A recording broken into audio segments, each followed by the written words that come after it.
नमस्कार, जनतंत्र टीवी देख रहा मेरे साथ मैं हूं शंकर दत्त पंत। रायबरेली में कोरोना के नए मामलों की संख्या में लगातार कमी आ रही है। रायबरेली में कोरोना का ग्राफ कम होने के पीछे की वजह क्या है और रायबरेली में वैक्सीनेशन की रफ्तार क्या है, इन्हीं मुद्दों पर चर्चा करने के लिए हमारे साथ रायबरेली के सीएमओ वीरेंद्र सिंह जी इस वक्त जुड़ चुके हैं। बहुत बहुत स्वागत है सर आपका जनतंत्र टीवी पर।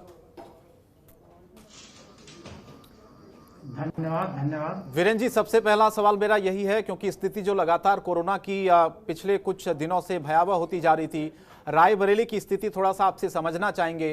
पहले से ग्राफ कम हुआ है, वजह इसके पीछे की सर?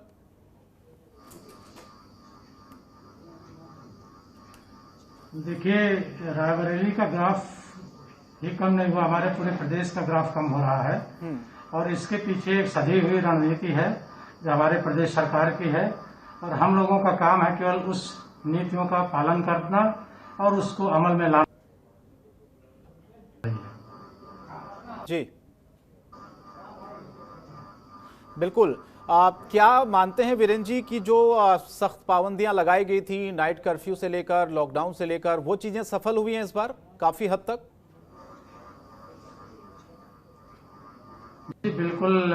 लॉकडाउन से जो पाबंदियां लगाई गई थी उससे बिल्कुल हमको लाभ मिला है। ये संक्रमण इसके साथ ही साथ जो हमारी नीति रही है ट्रेसिंग, टेस्टिंग एंड ट्रीटिंग की, ये बड़ी कारगर रही है जी। कि हमने मौके पे ही, जैसे ही हमने टेस्ट किया, जैसे ही हमने लक्षण युक्त रोगियों को पहचाना और उनको वहीं से दवा देना शुरू कर दिया। और बाकी जब तक इसका टेस्ट का रिजल्ट आए, जब तक हो तब तक मैंने दवा उसको दिया, और पॉजिटिव आने के बाद उसको जो ट्रीटमेंट के पार्ट से, चाहे उसको होम आइसोलेशन का हो और चाहे उसको फैसिलिटी में लाने का हो, वो काम हमने समयबद्ध तरीके से किया, उसका लाभ मिल रहा है। इस बीमारी में सबसे बड़ी महत्वपूर्ण कड़ी होती है कि हम कितनी जल्दी रोगी को पहचानते हैं और कितनी जल्दी उसको इलाज पे ले आते हैं। ये हमारी पहली लहर और दूसरी लहर में यही अंतर है।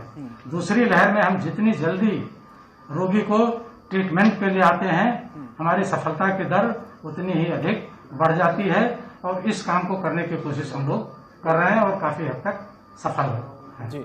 लेकिन वीरेंद्र जी, केसों की संख्या कम हो रही है, ये एक अच्छी बात है, शुभ संकेत है। लेकिन मौतों का आंकड़ा, अगर मैं रायबरेली की बात करूं, वहां पर सिचुएशन क्या है अभी, प्रेजेंट सिचुएशन अगर आप हमें बता पाएं, संक्रमितों की संख्या से लेकर, क्योंकि कहा जा रहा है कि टेस्टिंग को लेकर जो सवाल लगातार उठ रहे हैं, केसेस कम आने की पीछे एक वजह यह भी बताई जा रही कि जितने पहले टेस्ट हो रहे थे वो फिलहाल उतने नहीं हो पा रहे हैं। नहीं, ये सही नहीं है। हमारे टेस्ट की संख्या जहां हम 3000 के आसपास कर रहे थे, 3-3,500 तक, इस समय हम 5000 से ऊपर का टेस्ट कर रहे हैं जी। और टेस्टिंग हमारी डेफिनेटली बढ़ी हुई है, लेकिन केसेस उसमें पॉजिटिविटी कम हुई है। पॉजिटिविटी दर जो हमारी है ये घटी है, ये एक अच्छा संकेत है जी। बाकी वीरेंद्र जी, अभी अस्पतालों में पिछले कुछ दिनों में जो ऑक्सीजन की किल्लत को लेकर लगातार लोगों की मौतें हो रही थी, मरीजों की मौत हो रही थी, उनको अस्पताल में बेड्स नहीं मिल पा रहे थे, आईसीयू बेड्स नहीं मिल पा रहे थे, वेंटिलेटर्स नहीं मिल पा रहे थे, यहाँ तक कि जो जरूरी दवाइयाँ हैं जो कोरोना में अक्सर प्रयोग में आती हैं, वो तक लोगों को नहीं मिल पा रही थी। तो इसको लेकर अभी प्रदेश पूरी तरह से चीजें वहां पर मुकम्मल हैं, सारी व्यवस्थाएं वहां पर, ऑक्सीजन से लेकर, दवाइयों से लेकर, अस्पतालों में बेड्स से लेकर, वो चीजें अभी उनकी स्थिति क्या है वहां पर रायबरेली में?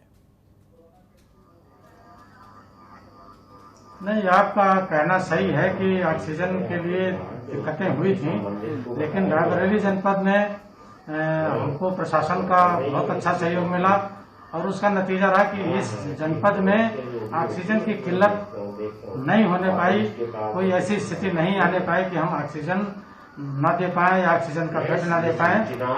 हाँ, जरूर परेशानी रही, हमको अरेंज करने में बहुत ज्यादा मेहनत करनी पड़ी, लेकिन ऐसी स्थिति नहीं आई कि ऑक्सीजन की वजह से कोई डेथ हमारी हुई हो। जी।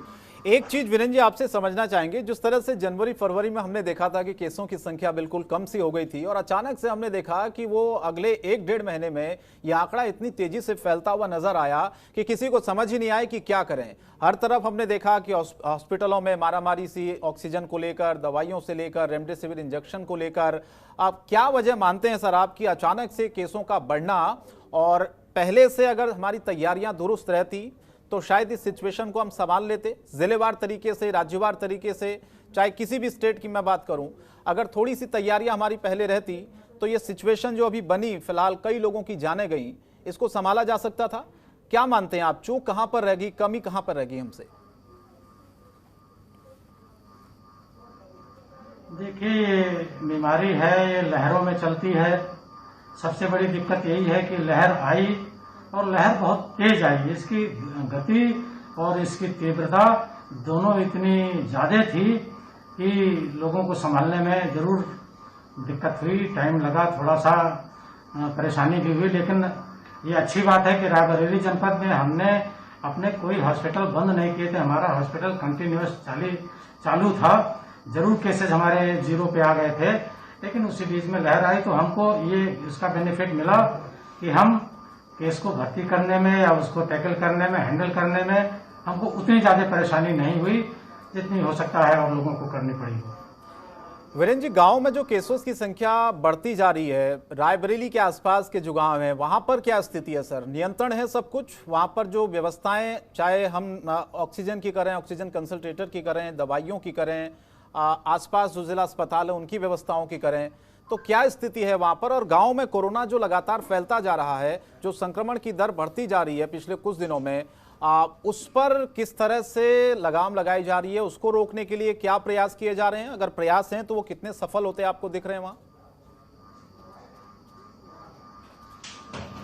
देखिए, हम जहाँ एक तरफ गांव में अपनी टेस्टिंग बढ़ा रहे हैं, कि केसेस का सर्विलेंस बढ़ा रहे हैं, कि केसेस का आइडेंटिफिकेशन हमारा ज्यादा से ज्यादा हो, वैक्सीनेशन बढ़ाया जा रहा है। और वहीं दूसरी तरफ हम तीसरी वेव की भी तैयारी साथ ही साथ कर रहे हैं। हम अपनी 4 CSCs को कोविड के लिए डेडिकेट कर रहे हैं। वहाँ बेड की व्यवस्था, वहाँ ऑक्सीजन की व्यवस्था, ये सब हम सुनिश्चित करा रहे हैं। ऑक्सीजन कंसंट्रेटर्स की व्यवस्था कराई जा रही है और ऑक्सीजन प्लांट्स की भी हम लोग CSR फंड से, SDRF से, सांसद विधायक निधियों से, ये सारी चीजें हम लोग व्यवस्था कर रहे हैं। और जल्दी ही हम रायबरेली हमारा इस स्थिति में होगा कि हमारे पास इस तरीके के कई हॉस्पिटल्स हो जाएंगे कि जहां हमको ऑक्सीजन वहीं जनरेट होकर मिलेगी और पाइपलाइन बिछाने का काम करवाया जा रहा है। हमारी कुछ चीज प्रक्रियाधीन में है, कहीं कहीं शुरू भी हो गई है। तो ये आने वाले समय में इसका बहुत अधिक लाभ हमको मिलने वाला है। एक आखिरी सवाल मैं आपसे चाहता हूं कि टीकाकरण को लेकर कई राज्यों ने कहा, कई जिलों ने कहा कि उनके पास टीके उपलब्ध नहीं है, टीकाकरण अभियान जिस तरह से चलाया जाना चाहिए उतना नहीं है।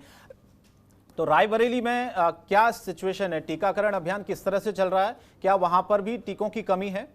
क्या वहां पर भी कुछ टीकाकरण जो केंद्र हैं वो बाकी राज्यों की तरह वहां पर भी बंद किए गए? यहाँ वहां पर पर्याप्त है अभी सुविधाएं? टीकाकरण आप कर पा रहे हैं 18+ वालों का?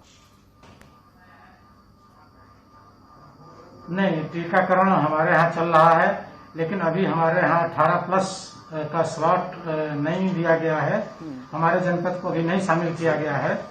इसलिए अभी हमारा फोकस जो हमारी सेकंड डोज लगने की है उस पर हम फोकस कर रहे हैं कि जो हम पहले डोज लगवा चुके हैं, सेकंड डोज ज्यादा से ज्यादा लगवा लें। और जैसे ही हमारे जनपद का को अलर्ट होगा और वहां से सिग्नल मिलेगा कि अब 18+ की ग्रुप में हम भी शामिल हो जाएंगे, तो उस समय हम लोग बृहद तरीके से प्लान बना के और गांव-गांव पहुंचने की कोशिश करेंगे ताकि ज्यादा से ज्यादा टीकाकरण करा सकें। चलिए, बहुत बहुत धन्यवाद सर, आप जुड़े, आपने वक्त दिया हमारे साथ। तो रायबरेली के CMO वीरेंद्र सिंह जी हमारे साथ जुड़े हुए थे। कोरोना की स्थिति रायबरेली में क्या, उन्होंने कहा कि कंट्रोल है सिचुएशन अभी, और टीकाकरण को लेकर भी लगातार जो लोगों में जो भ्रांतियां हैं उसको दूर किया जा रहा है। खासतौर पर जो फोकस गांव में इस वक्त रहना चाहिए वो पूरी व्यवस्थाएं वहां पर की गई है ताकि गांव में जिस तरह से संक्रमण फैला है उसको जल्द से जल्द खत्म किया जा सके। खबरों के निष्पक्ष विश्लेषण के लिए सब्सक्राइब करें Jantantra TV and press the bell icon. Never miss any update.